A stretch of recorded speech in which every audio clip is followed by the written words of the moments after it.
আমাকে সাদা একটা পেপার দিয়ে বলে আপনি এখানে রেজিগনেশন লেটার লেখেন। আমি বলছি না, আমি লিখবো না, আমি মানসিকভাবে বিপর্যস্ত, আমার প্রেশার ধরে গেছে, আমি লিখতে পারবো না। আমি লিখলাম যেটা আমার ডকুমেন্ট থেকে যাবে, সেই জন্য লিখি নাই। পরে তারা ওই যে যেটা নিয়ে আসছে প্রিপারেশন তো নেওয়া পুরা প্ল্যান্ট একদম, ওইটা আমার বের করে দিয়া আমার আঙ্গুর গুলো ধরে এরকম এরকম করে টিপসই দেয়। আমি কি মূর্খ মানুষ, আমার টিপসই কেন? তবে আমার সিগনেচারটা ওভাবে আমার আঙ্গুর ধরে ধরে করে আমার ছাত্রছাত্রীরা। পরে আমি যদি আমি সিগনেচার না করি তাহলে আমাকে ফিজিক্যাল হ্যারাসমেন্ট করবে, কারণ প্রিন্সিপাল তারা নাকি এটা করে আসছে, কিন্তু আমি তো দেখি নাই, কারণ আমি তো আমাদের রুমে তালাবদ্ধ ছিলাম। আর দুই একজনের টিচারের সাথে একটু করছে, কিন্তু ওটা হলো প্রহসন। শুধু যদি আমার সাথে করে তাহলে এটা তো ইস্যু হয়ে যায়, আমি বুঝে ফেলবো। সেজন্য দুই একজনের একটা আলটিমেটটা আমি একটু লিখিত নিচে ভালো ব্যবহার করবেন, কিন্তু আমারটা একদম রেজিগনেশন লেটার। পরে যাই ওভাবে নিচ্ছেন, আমি যদি সিগনেচার আমি দিতে বাধ্য হয়েছে, আমি যদি মানে আরো রিজিট হতাম তাহলে আমাকে তারাও ফিজিক্যালি অ্যাসাল্ট করতো, যেভাবে কথাবার্তা চারিদিকে বলছিল।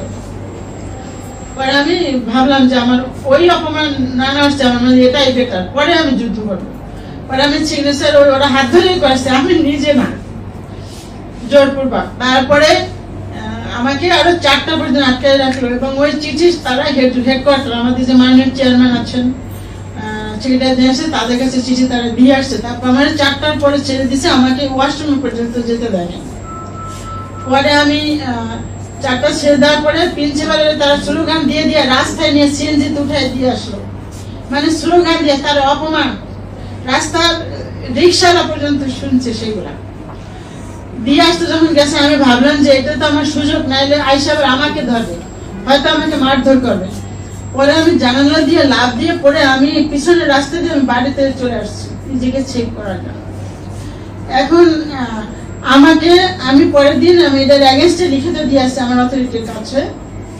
তারা বলছে যে বিষয়টা দেখবে, চেয়ারম্যান ছিলেন না, চেয়ারম্যান স্যার বাইরে ছিলেন, উনি এসকিউ কবির চৌধুরী, আপনার নাম শুনছি, স্কিনের আমাদের দেশের সবচেয়ে ইম্পর্টেন্ট মানে একজন পার্সন, এবং মানে একদম টপ লেভেলের ডাক্তার, ন্যাশনাল লেভেলের। উনি ছিলেন না, উনি কালকে আসছে, আজকে হেড অফিসে আসবে, আমি যাব। আমি অফিসে গিয়েছি আজকে, এটা তো চাকরির একটা রুলস আছে, সেটা অনুসারে আমি যাই। আমার যে বর্তমানে যে দিছে দায়িত্ব, তিনি হলেন ওই গোষ্ঠী আর কি। ওনাকে এর আগেও 3-4টা আমেরিকার আমলেও প্রমোশন পাইছে, এখন উনি আবার চেয়ার পাইছে।